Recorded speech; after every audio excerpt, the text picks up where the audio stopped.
to today's broadcast. Welcome, whether you're catching this live or on our rebroadcast. We always welcome our community members here. If you are new, please take a second to hit that subscribe button on YouTube if you don't mind, and then hit that little bell notification as well. That way you will get a notice when we go live or upload new content. And my friends on Facebook as well, make sure that you have hit that like button.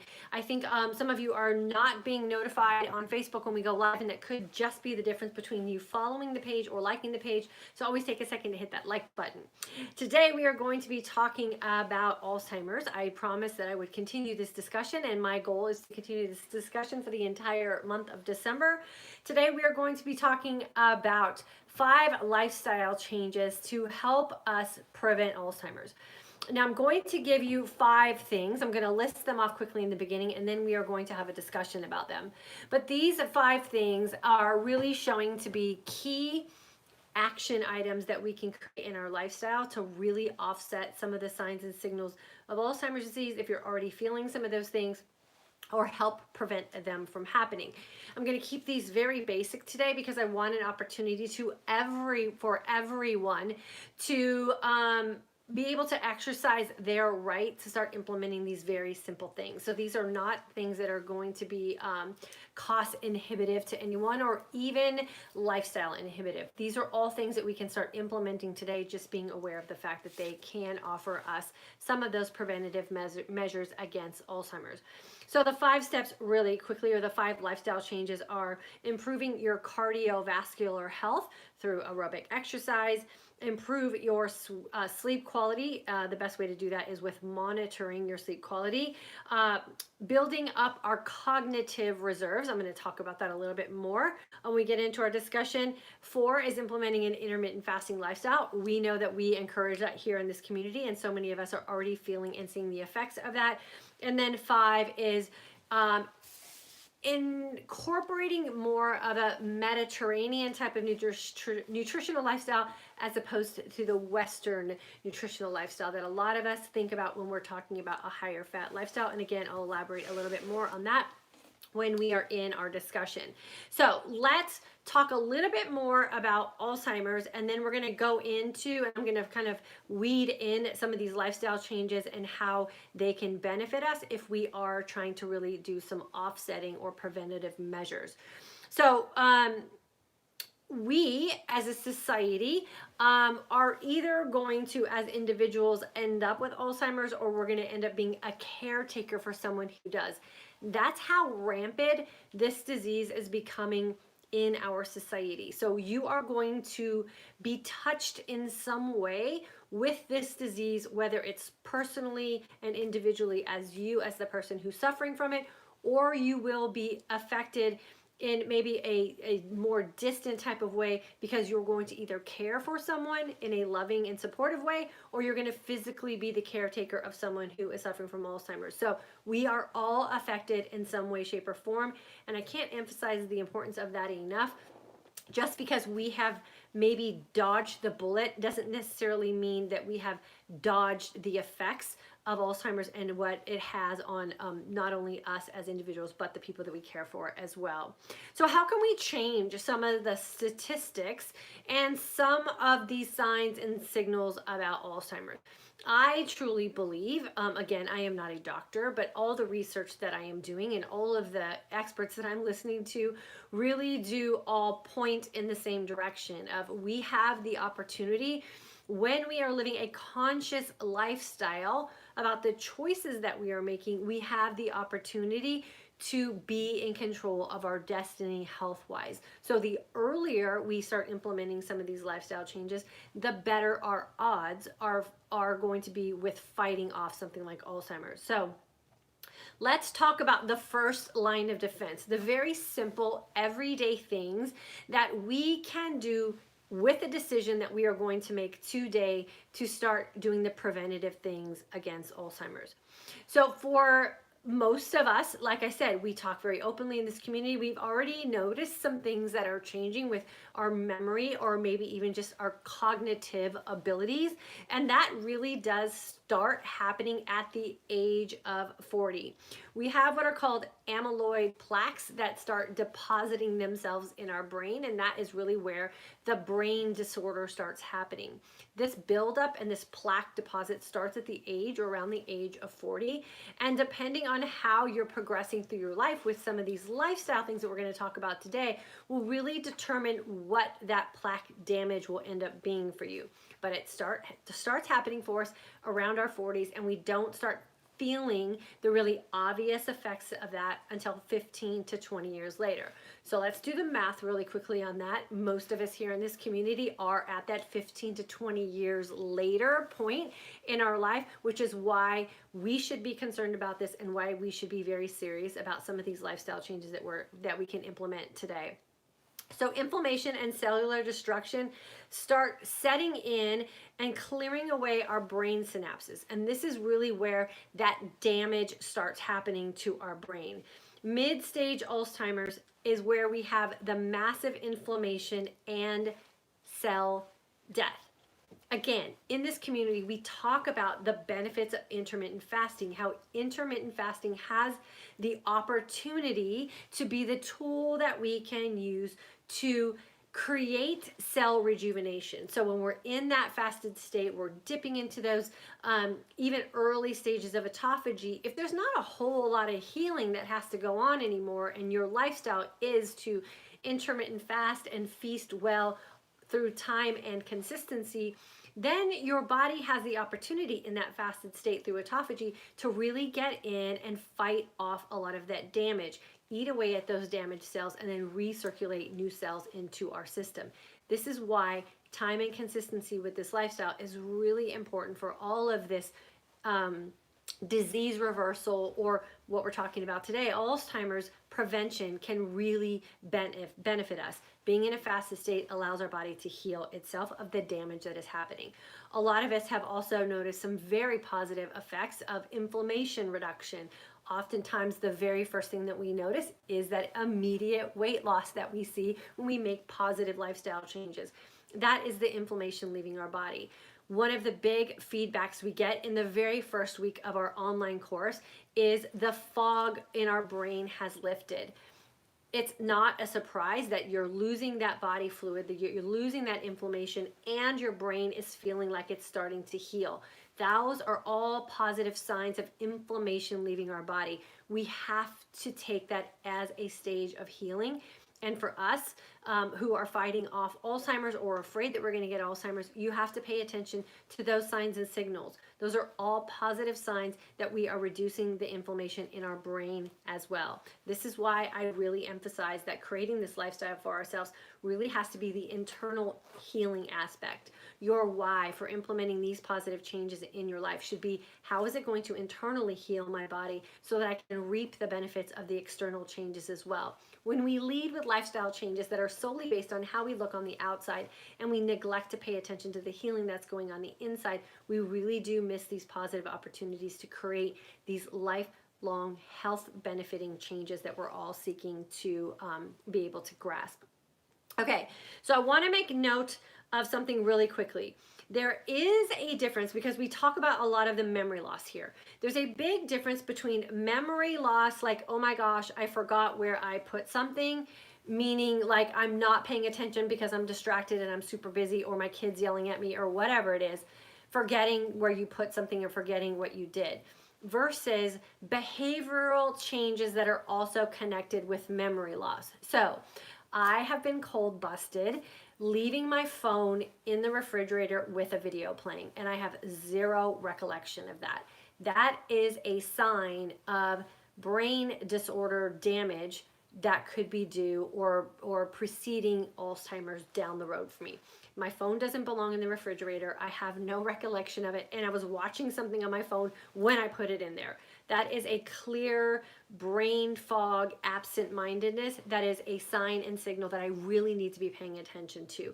We all forget things, so I don't want you to think that if you just forgot something that you are a candidate for Alzheimer's. I want you to pay attention to the patterns and the scenarios that are associated with your forgetfulness. Does that seem problematic, or is it just a case of you're super busy and distracted? Start paying attention to those things and see if you can start making some differentiation and see if maybe you are leaning more into the danger zone of the behavioral issues associated with your forgetfulness. Okay, so how do we control this amyloid plaque buildup that started way back in our 40s when we didn't know any better? There are some very specific things that we can do, and they're very simple, and you're going to notice that they're very repetitive from a lot of the other things that we talk about in this community as far as healing our body and living a healthy lifestyle. The first thing that we want to do is improve our cardiovascular health. We want to make sure that we are doing all of the things that we need to do to keep our body, heart healthy. I talk a lot in here about exercising, knowing your numbers. What is your heart rate? Are you working out hard enough? Are you walking every day? Are you doing the things to improve your cardiovascular health? Remember that our heart, plaque, and all of the things associated with high cholesterol and heart disease, they're very immediately and directly linked to Alzheimer's. There was an autopsy study done on patients who died from complications from Alzheimer's, and every single one of those patients also had heart disease. So there is a direct link. Make sure you are doing the things that you need to do to keep your heart healthy.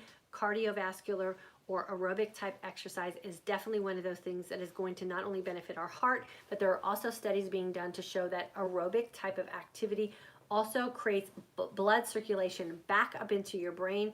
One of the big signs of Alzheimer's is a shrinkage of your brain. That's due to lack of blood flow. If we increase the blood flow, we can actually change the anatomy of our brain and get the growth back there. So cardiovascular fitness, making sure you're doing aerobic type exercises, 50% of your max heart rate is enough to create change. So I highly recommend that you know your numbers.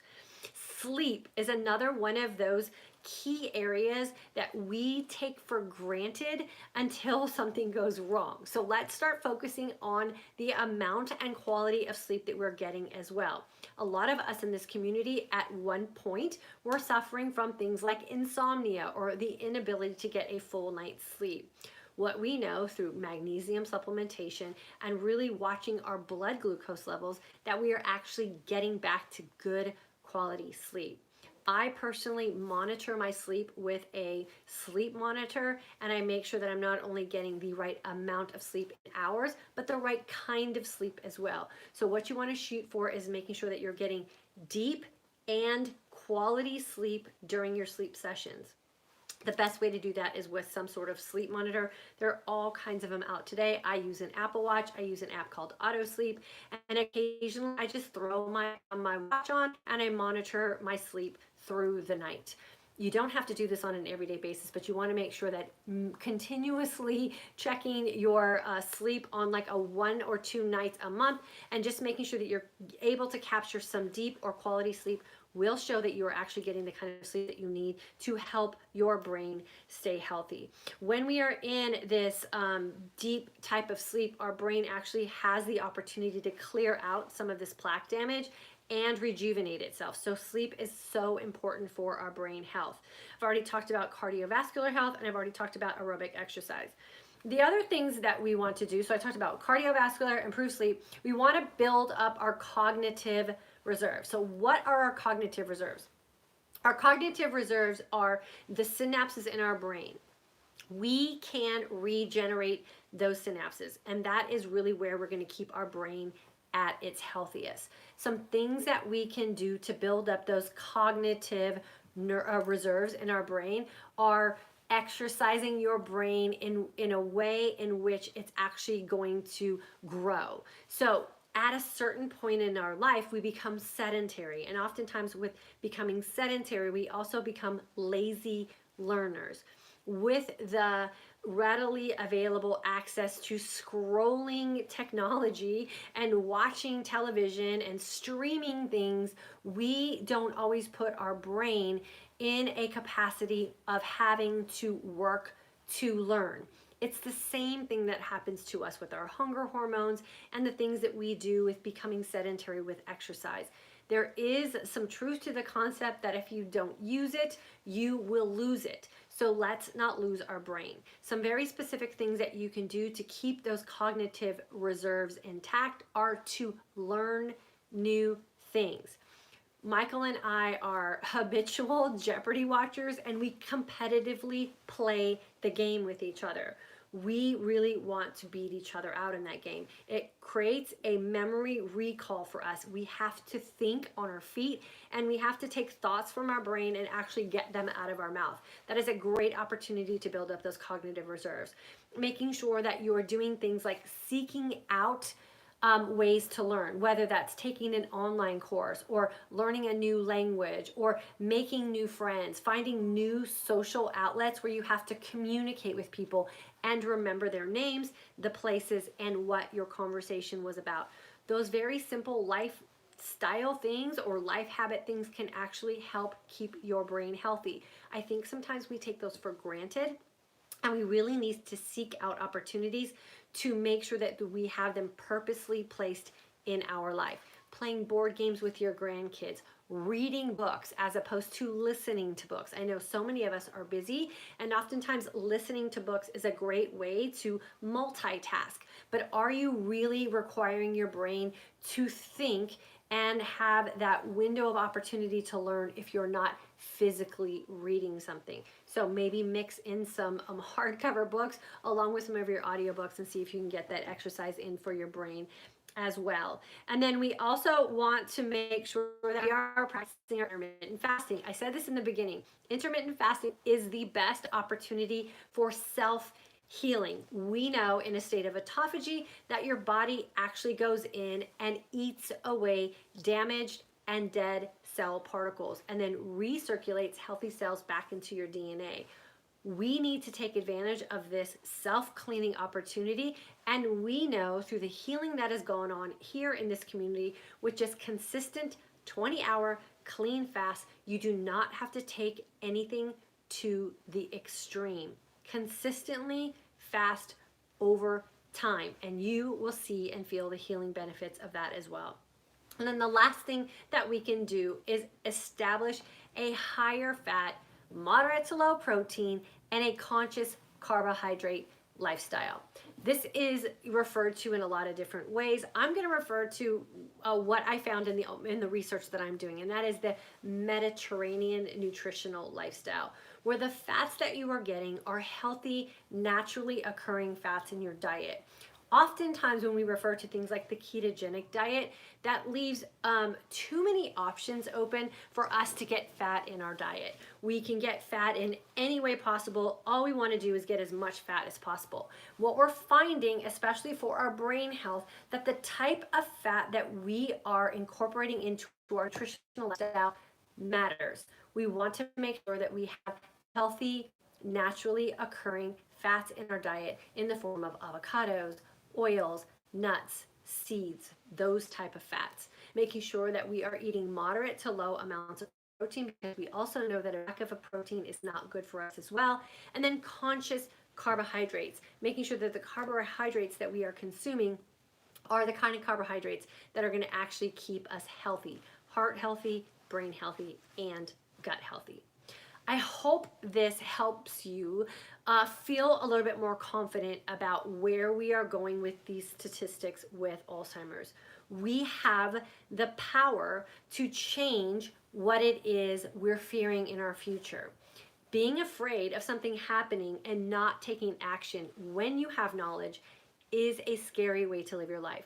You want to make sure that you're taking this knowledge, you're sifting through it, finding the things that you can implement in your everyday life so that you can prevent things from happening that you don't want to happen to you. I am fully confident that I am doing and going to continue to do the research and implement everything that I can do in my own life to starve off Alzheimer's as long as I can, if in fact I am a high-risk candidate for it. I would also like to have the opportunity to end the stigma in my own family that Alzheimer's is just what we end up with. I know it is part of my DNA, but I also know that I have the opportunity to control what happens with my DNA. I know it happens with age, but I also know now that age is something that I have the power to control how I age my body. And I have the opportunity to age successfully if that's what I choose to do. And I hope you all have the power and the confidence to change that for yourself as well. I'm going to continue on with these discussions, like I said, and I will upload this to my blog as well at fortodaysagingwoman.com. I uploaded Monday's video with the notes over there, so you can check it out, and I will make sure that I do the same with this one as well, so you can go back and reference these 5 little immediate lifestyle changes that you can start incorporating to help offset Alzheimer's for you or someone that you love as well.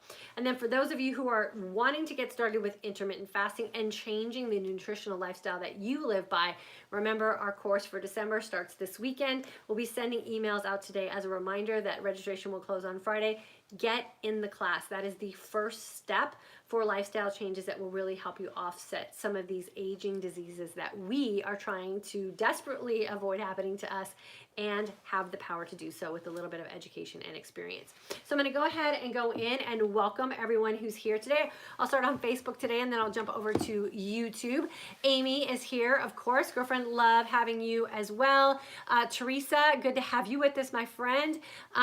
Katie, my mom is in the severe stages of Alzheimer's. This is my why for an intermittent fasting lifestyle. I struggle off and on with sticking with it, though. I appreciate what you do here. Okay, so Katie, you're the woman that I like to talk to specifically. Knowing that your mother is in severe stages of Alzheimer's, it should be your mission to make sure that you are in control of the narrative of the story that you leave behind for your kids. I'm sure if you have kids, they see what your mother is struggling through as well, and you do not want to leave that legacy for them. So if you feel like intermittent fasting is that thing that can help you have a different story to tell about your life, or a different legacy that you want to leave with your kids, make it your mission to stick with it. Your why should be so powerful that intermittent fasting is just what you do without thinking about it. It is going to be the thing that's going to help you have the power to change that narrative.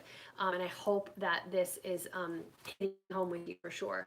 Amy, prayers for you and your family. Katie, I watched my paternal grandmother with Alzheimer's and watched my parents as caregivers for a few years. I know your situation is tough.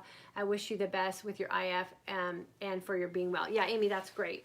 Yes, we want to make sure. It is hard. I mean, they say through the research that I'm doing that being a caregiver or caretaker for someone with Alzheimer's is worse than actually going through the disease, because you're the first line of defense. You're there. You're living in the trenches with it. Let that scare you, Katie. Let that be that thing that's going to put you in a position where by no means do you want to have to live with that for yourself or see yourself get to that point. There are definite things that we can do to slow it down and to offset it. And you're in the right place to start making that happen for yourself. So please, please, please do what you can to make sure that you are making that happen for yourself. Okay, I'm going to jump in here to YouTube, and I will welcome everyone here and answer any questions or comments. And like I said, you guys, I will put these on my blog, so you can always go back in and revisit the discussions for sure, to make sure you are always staying abreast at these very simple things that we can do on a daily basis to eliminate or diminish our chances. And like I say, like the earlier you get started with implementing these things, the better your odds. So don't wait until you start seeing or feeling things. Don't wait till you see these things in other people. Start incorporating these lifestyle changes now. They're not major. They're very subtle, and it's the way we should be living anyway to offset a lot of other problematic things that we have come up in our life as we start to age. So it's definitely the way we should be living anyway. And so here's just another reason to make sure that we're making that happen for ourselves. For some reason, I can't find the video for today. So let's see if I can find it on here, and then I will answer your guys' questions and comments. Okay, let's see what we got. Let's see, Purely Southern Mama, Jennifer, September 2019 grad, feeling great. This lifestyle works. Thank you for all your great info. Yeah, girlfriend, you are super welcome. Debbie from California, welcome. Audrey, hello. In the November 2019 class, feeling awesome and loving the IF lifestyle, still healing and dropping excess weight. Thank you for addressing this important subject. Yeah, for sure. So if you're still losing a lot of that weight, again, it's that stuff that's problematic to us. And so keep in this lifestyle. That's just another sign that you're losing that inflammation for sure, and you're burning off all that problematic body fat that you don't want to have as an aging woman. Janine, Green Bay, Wisconsin, September 2019 grad and midlife mindset class. Great info. I'm sharing the links to these videos with friends and family. Knowledge is power. Yeah, for sure, Janine. And if you want to send them the links to the blog, that might be a little bit more helpful because they can actually get the details that go with information to read as well. Tina, hello from Kentucky. Ika, I think it is. I'm ready for my do-over with IF. I was in November course. My dad passed away with dementia 2 years ago. Yeah, get in for sure. And I'm sorry about the passing of your dad. I know you probably saw the effects of all of this firsthand as well. For all of my November students, remember, you get to come back through the course with us in December. So for those of you who had life happen in November, jump back in with us in December.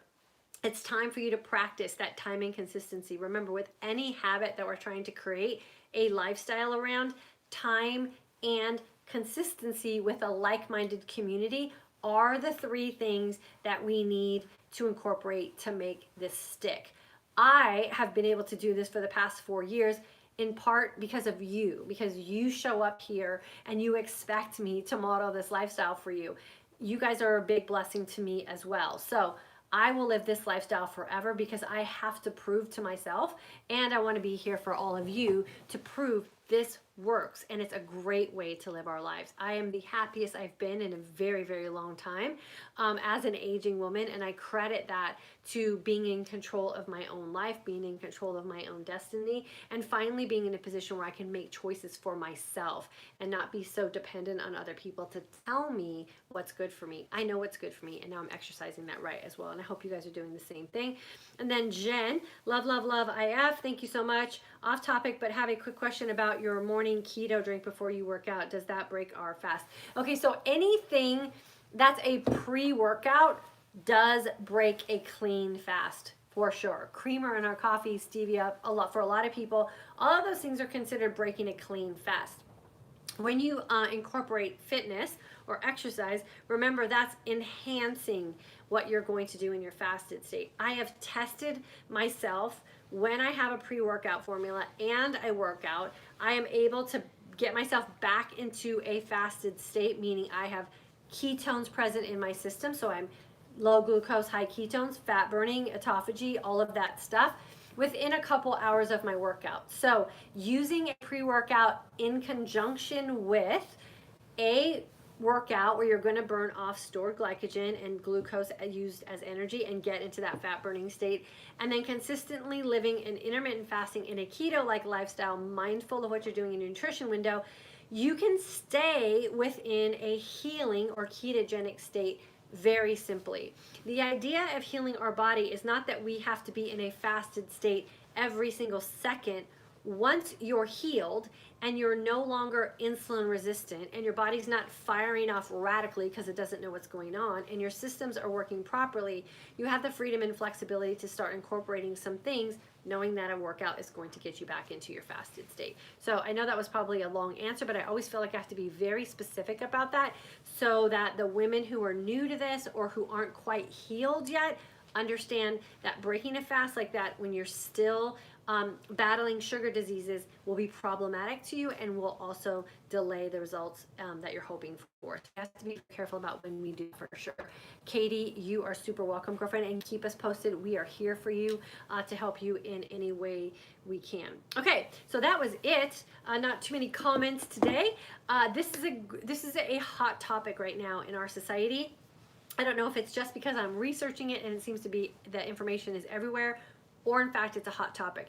If you are here in the US and you're watching the show This Is Us, I don't know if you watched it on the last episode, but it looks as though the mother is suffering from Alzheimer's. So I'll keep you guys posted on that. But it's showing all those signs and signals as well. So as a society, even through television and the lessons that we're trying to learn through some of these character portrayals that we see in everyday life, it's a very real thing, and it's a real thing for us. It starts in our 40s through those plaque deposits, and it's going to either get worse or it's going to be remain the same, or we will never surface those signs and signals based on the lifestyle choices that we are making. So I say exercise the lifestyle choices, exercise the science that's being conducted, exercise these trial studies.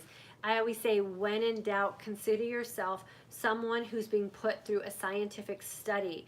Be the person that proves this information to be valid. Don't wait. Trust that if there was one person that was positively affected by incorporating these lifestyle changes, then you, girlfriend, can also be positively affected by incorporating these lifestyle changes. Don't wait to test it out. Test it out now and test it out on you. You're the perfect candidate for sure. Melody from Pennsylvania, September 2019 grad. Recently lost my job very unexpectedly. Stress eating, not a positive way to handle it. Now I'm fasting and praying my way through it. Girlfriend, fasting and praying your way through it is the best way to go. Remember, eating is not going to help you find a job. And if you're depressed, or you're feeling guilty, or you're not energetic, or you're foggy minded, or you're not confident, that is not the best way to go into a job interview. The best way to go into a job interview or a job search is confident and empowered. And we know in this community that fasting long and feasting well is the best way to regain your confidence and your empowerment about the choices that you're making in your life. So go in empowered and go in strong and go in confident for sure. We'll continue to pray for you as well, and then definitely keep us posted for sure, Melody. Okay, so we are going to call it a day. Later today or tomorrow, this will be posted up on my blog as well, so you can go over there. I'll detail the 5 tips that I gave you guys here and a little bit more information about these plaque deposits that we have in our brain, and anything else that I can find that will support what we talked about today. When in doubt, you guys, fast it out. It is proving to be a healing aspect for so many different levels on our body, and we deserve to take advantage of something that's so convenient and so inexpensive and so life benefiting for us. Have a good rest of your afternoon. I will see you guys on Friday at 3 p.m. where I'll join Michael for our For Today's Aging Community discussion, and then keep an eye on your inbox. We will be sending out invitations for last minute registrations for our December Intermittent Fasting for Today's Aging Woman course. It's our last course for 2019. I would love to have you join us, and I would love to give you the information, the confidence, and the courage and experience to do some really great things for your overall life, and that happens in our class. Have a good afternoon.